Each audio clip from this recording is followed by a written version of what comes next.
Berikan aku waktu 6 jam untuk menebang pohon, akan kugunakan 4 jam pertama untuk menajamkan kapaknya. Abraham Lincoln. Selamat datang di Teh atau Kopi. Saya tipe orang yang tangannya gatal. Saya selalu mau bikin sesuatu. Paling enggak gerak-gerakin badan atau kurang tenang ketika duduk. Jadinya saya memanfaatkan energi saya yang berlebihan ini untuk membuat karya biar jadinya positif. Saya termasuk orang yang lebih senang bikin dulu, lalu ngelakuin kesalahan, setelah itu baru memperbaikinya. Tapi saya mulai nggak nyaman ketika sadar kalau saya jadi mengurangi waktu saya untuk berpikir ketika saya terlalu cepat atau terlalu terburu-buru mengerjakan sesuatu. Fokus saya jadinya untuk beraktivitas, kelihatan membuat sesuatu, padahal terlalu semangat melakukan to-do list, ngerjainnya jadi banyak yang salah, atau hasilnya jadi tidak bagus. Saya perlu mengingatkan dulu untuk teman-teman yang dalam tanda kutip pemula atau baru memulai sesuatu, di awal kita justru perlu untuk berbuat sesuatu yang banyak atau beraktivitas yang lebih untuk menambah pengalaman. Seringkali hal-hal yang di luar dugaan kita sering menjadi jalannya. Jadi jangan takut untuk bereksperimen dan melakukan iterasi meskipun itu sudah pasti gagal. Jangan jadi pasif setelah mendengarkan podcast ini. Itu dia pengingat untuk podcast episode kali ini. Saya akan membagikannya secara kasar di dua tempat. Yang pertama untuk teman-teman yang ada di dunia perkantoran. Bisa kita lihat di dunia seperti ini, biasanya bos, kalau kita lihat secara fisik, kerjaannya jauh lebih santai dibanding karyawannya. Tapi apakah betul dia lebih santai? Sebenarnya yang santai adalah aktivitas dia secara fisik. Tapi tekanan pikirannya sendiri tentu jauh lebih besar.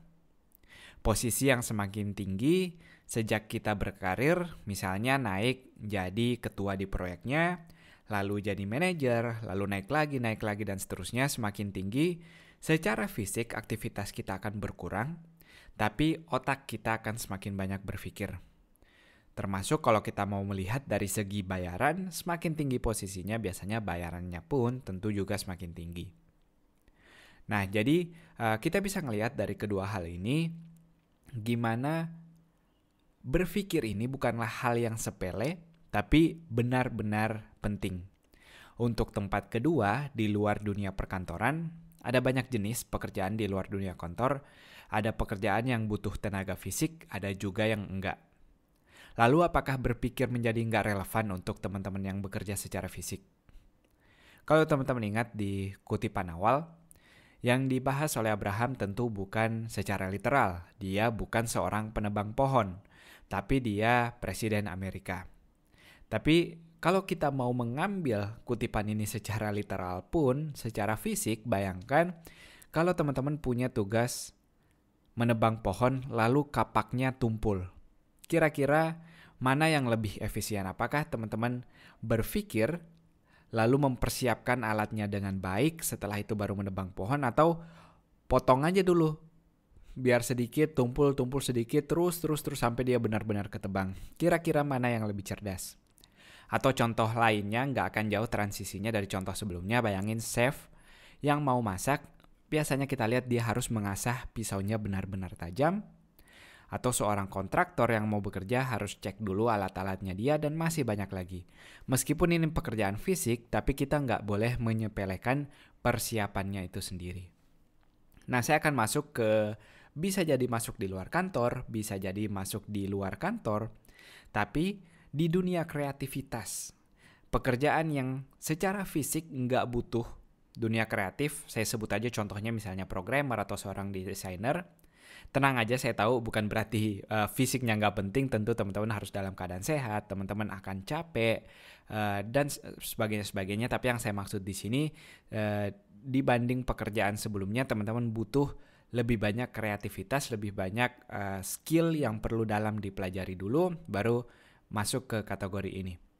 Nah, untuk teman-teman yang masuk kategori ini, apakah teman-teman sudah benar-benar berpikir? Ambil contoh yang sebelumnya, untuk contoh desainer, udah pernah lihat belum logo perusahaan besar seperti perusahaan McDonald? Huruf M doang. Atau Nike, lambangnya lambang centang doang.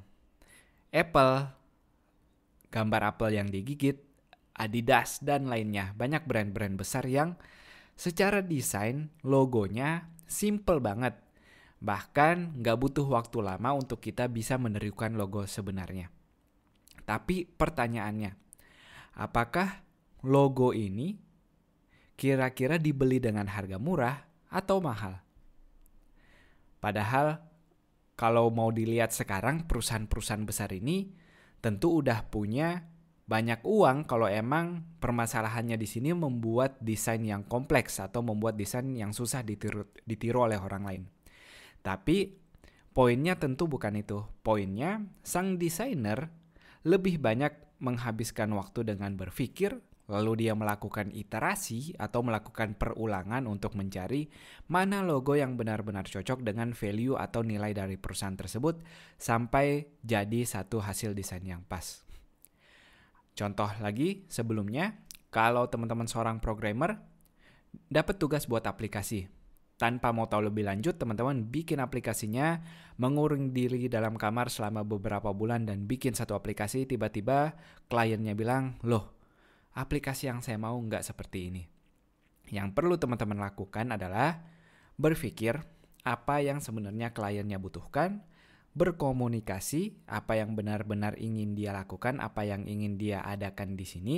Biasanya kliennya nggak tahu persis apa fiturnya, tapi kita bisa gali dengan pertanyaan-pertanyaan, kita bisa kasih gambaran kasar apa yang dia mau sebenarnya, baru kita terjemahkan menjadi sebuah aplikasi atau menjadi sebuah website. Nah, di sini kita harus lebih banyak berpikir. Dilemanya sendiri, orang-orang yang menghabiskan waktu lebih banyak untuk berpikir, normalnya akan melihat diri mereka lebih dihargai, karena bisa membawa hasil yang lebih signifikan. Tapi sayangnya, belum semua perusahaan atau individu melihat ini sebagai sesuatu yang penting. Kelihatannya berpikir ini adalah sedang nganggur atau lagi nggak bekerja. Karena itu mulai dari kita sendiri, cobalah kita ngelihat kalau berpikir ini adalah bagian dari pekerjaan. Ini adalah hal yang penting untuk dilakukan dan butuh waktu, atau kalau ini di sebuah perusahaan butuh juga budget untuk mengalokasikan waktu sendiri untuk berpikir. Apakah dampaknya ini bisa besar? Tentu kalau teman-teman memikirkan masalahnya dengan matang, solusinya pun bisa jadi lebih efisien dan memakan atau membuat cost biayanya menjadi lebih murah misalnya. Nah, nggak sedikit dari kita yang ketika meeting atau ketika berhadapan dengan bos, iya-iya aja, yang penting bosnya senang. Atau sebaliknya, sebenarnya kita punya banyak pikiran tapi takut dimarahi, takut dibilang protes, atau takut banyak omong. Yang kita lakukan di sini adalah menurunkan standar dan skill dari kita sendiri. Coba kita lebih kritis dalam berpikir, kita lebih berani dalam menuangkan ide, dalam memberikan ide ke orang lain. Nanti kita akan bertemu dengan orang-orang yang menghargai individu kita sebagai seorang kreatif, bukan cuma sekedar pekerja kasar. Nah, berpikir sendiri bukan berarti liburan atau bukan bersantai-santai sambil teman-teman nonton Netflix misalnya, bukan itu. Tapi ini adalah cara kita bekerja untuk mendapatkan hasil yang maksimal. Karena itu, usahakan teman-teman dalam keadaan tenang, termasuk secara fisik, bukan di tempat yang banyak interupsi yang orang selalu mau ngobrol sama kita, tapi pikiran ini perlakukan benar-benar ini adalah sesuatu yang diberikan oleh Tuhan, ini bukan hal yang sepele. Makanya belajarlah untuk berpikir, coba cari lingkungan yang tenang, coba teman-teman memikirkan suatu masalah sebelum mulai untuk bekerja. Nah, saya sendiri juga berpengalaman kalau lebih mengutamakan apa-apa langsung buka laptop atau buka HP, saya secara nggak sadar sebenarnya membuka pintu Doraemon, yaitu pintu kemana saja. Yang tadinya mau kerja atau mau research, akhirnya ke mana-mana internetnya. Untuk masalah ini sendiri, tentu ada perlakuan dan tips-tips yang berbeda, seperti kalau saya pribadi mencoba pakai kertas dan pulpen aja. Ketika ada masalah, saya coba tuangkan dia dalam kertas. Saya menghindari tempat digital dulu karena seperti yang tadi saya bilang, biasanya saya langsung terdistraksi. Entah jadi buka sosial media atau yang kelihatannya positif seperti membuka website berita, kesannya ada hal yang penting yang harus saya lihat di sana. Padahal ini semua cuma distraksi. Akhirnya saya nggak lagi melatih pikiran saya. Karena itu saya berusaha untuk menuangkan sesuatu di kertas dulu. Nanti kalau udah jelas apa yang saya mau lakukan, saya akan taruh tulisan ini di samping saya untuk menjadi teman dan pengingat saya selama bekerja kalau harus bekerjanya di tempat digital. Nah, coba teman-teman gali lebih dalam lagi pikirannya. Kalau selama ini ada ide sedikit langsung mau dikerjakan, coba sekarang ditanya dulu apakah ini ide yang terbaik atau ide ini benar-benar efisien atau saya baru melihatnya sangat-sangat dangkal. Bisa jadi teman-teman sendiri nggak nyadar sebenarnya teman-teman punya solusi yang sangat kreatif, tapi sayangnya belum pernah digali sebelumnya. Setelah nanti teman-teman selesai berpikir, waktunya mengerjakan apa yang sudah kamu putuskan dengan maksimal.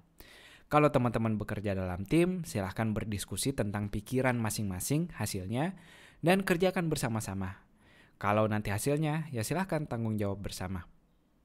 Saya pun melatih untuk lebih lama berpikir sebelum saya menulis. Saya lebih lama berpikir sebelum saya membuat podcast, lebih lama berpikir sebelum saya bicara, atau lebih lama berpikir juga sebelum memposting sesuatu. Saya pun berharap saya bisa lebih lama berpikir sebelum saya meninggal nanti. Terima kasih sudah mendengarkan episode ini. Share teh atau kopi di dunia maya dan dunia nyata. Kamu bisa dengarkan podcast di www.tehataukopi.club dan blog pribadi saya di hilman.space. Jangan lupa selalu benarkan niat, perbaiki sikap, dan luaskan manfaat. Sampai jumpa.